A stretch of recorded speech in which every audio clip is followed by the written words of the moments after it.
Hello जी, कैसे हैं आप सब लोग? आप हो आई होप आप लोग सब अच्छे होंगे और मज़े में होंगे। तो मैं सबसे पहले अपने उन सब्सक्राइबर, उन फ्रेंड्स का बहुत तहे दिल से शुक्रिया अदा करना चाहती हूँ, जिन्होंने मेरे यूट्यूब पे वीडियो ना आने की वजह मालूम करी। तो thank you so much from the bottom of my heart. तो चलिए शुरुआत करते हैं आज के व्लॉग की और मैं बताती हूँ आपको कि इतने दिन से मैं कहाँ थी, मेरी वीडियो क्यों नहीं आई। एक्चुअली हुआ क्या कि रमज़ान के दौरान I think in the first week of the Ramzan हमने स्टार्ट की घर की पेंटिंग वाइट वॉश। तो पहले हमारा इरादा था कि हम सिर्फ जो हमारे 2 मेन बेडरूम हैं, उसमें हम पेंट करेंगे। तो अल्हम्दुलिल्लाह उन बेडरूम में हमने पहले उसको खाली करना शुरू किया, सारी चीज़ें मुझे हटानी थी क्योंकि उस दिन हस्बैंड की जॉब थी। तो ख़ैर धीरे-धीरे करके मैंने वो सारा बेडरूम जो है वो साफ़ कर लिया, जो भी सामान था वो मैंने उसको साइड कर दिया। उसके बाद हमने था कि हमको स्प्रे पेंटिंग करनी है और हाँ, ये आज ही के दिन हम मेरे हस्बैंड का बर्थडे था और ख़ैर उसकी बात कहानी मैं आपसे अभी शेयर करती हूँ। तो देखें ये मैंने पूरे रूम की मास्किंग कर दी है और मैं सच बताऊँ आपको, अगर आप स्प्रे पेंट कर रहे हैं तो स्प्रे पेंट में पेंट करना इतना डिफ़िकल्ट पार्ट नहीं है, लेकिन पेंट से पहले की जो प्रिपरेशन होती है उसमें मास्किंग वग़ैरह करना बहुत डिफ़िकल्ट है। उसके बाद आपको ये सारा जो भी इसमें आपको नज़र आते हैं कि कहीं पे कोई होल है या कहीं पे ड्राई वॉल ख़राब हो रही है, वो सब आपको सही करनी है। तो देखें बच्चों को भी इंटरेस्ट आया तो वो भी आके हम लोग के साथ लग गए। और साथ में हमने एक और बड़ा मिस कर लिया, वो था कि हमें अपना कारपेट भी चेंज करा लें। वेदर अच्छा था तो हमने क्या किया कि रूम के कारपेट वगैरह ये जो भी फर्नीचर था वो हमने बाहर शिफ्ट कर दिया। आप देख सकते हैं वेदर कितना अच्छा है और आई थिंक +8 या 10 था इस दिन और बच्चे बाहर एंजॉय कर रहे हैं अब। तो ये थी कहानी कि हमने कर दिया पेंट स्टार्ट और पेंट स्टार्ट करने के बाद हाँ, जब बर्थडे आया हस्बैंड का तो ब्रेक लिया पेंट करते-करते और इफ्तार में ही मैंने केक मँगा लिया। मेरी एक फ्रेंड है वो केक ले आई और हम दोनों ने मिलके जल्दी-जल्दी से थोड़ा बहुत खाने-पीने का इंतज़ाम किया और बर्थडे हमने सेलिब्रेट किया। और उसके बाद अब मुझे सोच रही हूँ कि हम लोग ने क्या किया था इतना पेंट को, तो मैं आपको बताती हूँ। तो देखें ये सारा हम लोगों ने मिलके एंजॉय किया उस दिन और फिर हमारी कहानी शुरू हो जाती है कारपेट की। तो देखें ये हमने कारपेट चेंज कराया। कारपेट तो आई थिंक वो जो करने आए थे कॉन्ट्रैक्टर वो 1-2 दिन में करके चले गए। लेकिन जो हमारा पेंट का मेस था, जो कि हमने पहले कमरे का कंप्लीट करने के बाद अब हमने सोचा फैमिली एरिया, लिविंग रूम और अपना किचन, डाइनिंग एरिया सबको हम एक साथ मिलके पेंट कर देते हैं। तो देखें ये सारा हमने कवर कर दिया सामान, सारी मास्किंग हो गई और ये एक कोट हो चुका है दीवारों पे। हमने ये जो पेंट किया था वो हमने किया था स्प्रे पेंटिंग। ये स्प्रे पेंटिंग की मशीन जो कि हमने अमेज़न से ली थी।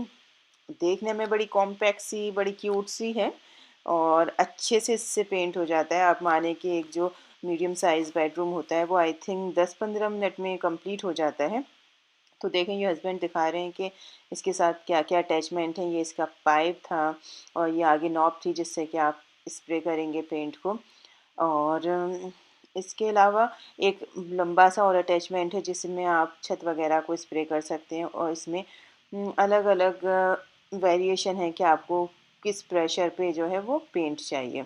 तो ये सारी चीज़ें हैं तो देखें ये हम लोग बस इसमें से असेंबल कर रहे थे पूरी मशीन को, तो ये भी थोड़ा-सा ट्रिकी पार्ट था।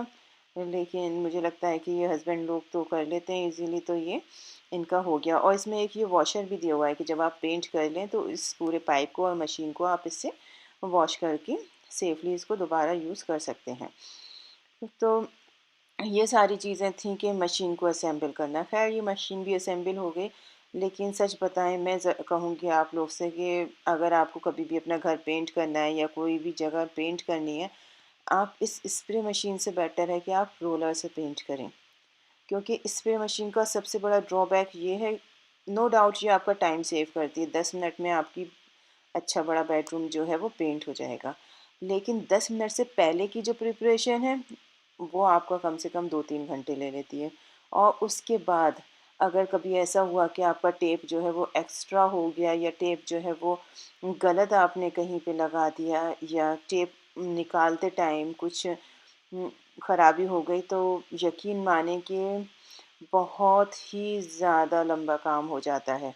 और इसकी दूसरी डिसएडवांटेज ये है, जब हम स्प्रे करते हैं तो जो भी ओपन एरिया होता है वहाँ पे इसके सारे फ्यूम, सारे पार्टिकल वो जाके सेटल हो जाते हैं वहाँ पे, और वहाँ से उनको क्लीन करना सच अ डिफ़िकल्ट टास्क।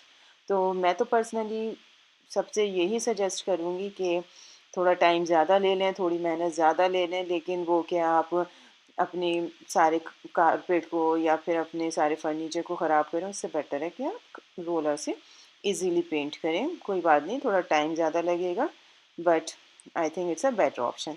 तो बस ये था हम लोगों का कि हमने पेंट करना था, पेंट स्टार्ट कर दिया, और ये स्प्रे मशीन हमने ली थी। अब इससे थोड़ा मुश्किल है, बट अल्हम्दुलिल्लाह हमारा 70% काम जो है वो कंप्लीट होने के लिए कंप्लीट हो गया।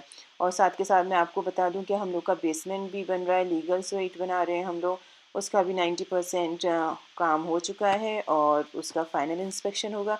उसके बाद इंशाअल्लाह ताला मैं आपसे उसका भी सारा जो भी है सब मैं आपके साथ शेयर करूँगी। तो देखें, ये सब चल रहा था, बीच में थोड़ी सी भूख लगी तो हमने सोचा अब कुछ खा लिया जाए। और ये बच्चों का हाल बिल्कुल थक के ये जो है वो सो चुके थे। तो ये हमारा पेंटिंग चल रही थी, और बच्चे जब सो गए तो हमने सोचा कि ये बेस्ट टाइम है, हम जल्दी-जल्दी अपना काम कर लेते हैं। और हम लोग को ऐसा होता था कि हम सहरी से के पहले उठते थे और हम लोग को काम करते-करते 12 बज जाते थे। लेकिन जितना आसान हमने समझा था कि स्प्रे से जल्दी हो जाएगा काम, इतना जल्दी नहीं हुआ और हमारा बहुत ज़्यादा टाइम वेस्ट हो गया। और देखिए, सोने पे सुहागा ये कि हमने जो सामान हमारे कारपेट वगैरह थे वो हमने बैकयार्ड में डाल दी, ये सोच के कि वेदर तो अच्छा है। और नेक्स्ट डे आप देख सकते हैं कि वेदर ने क्या हाल किया है।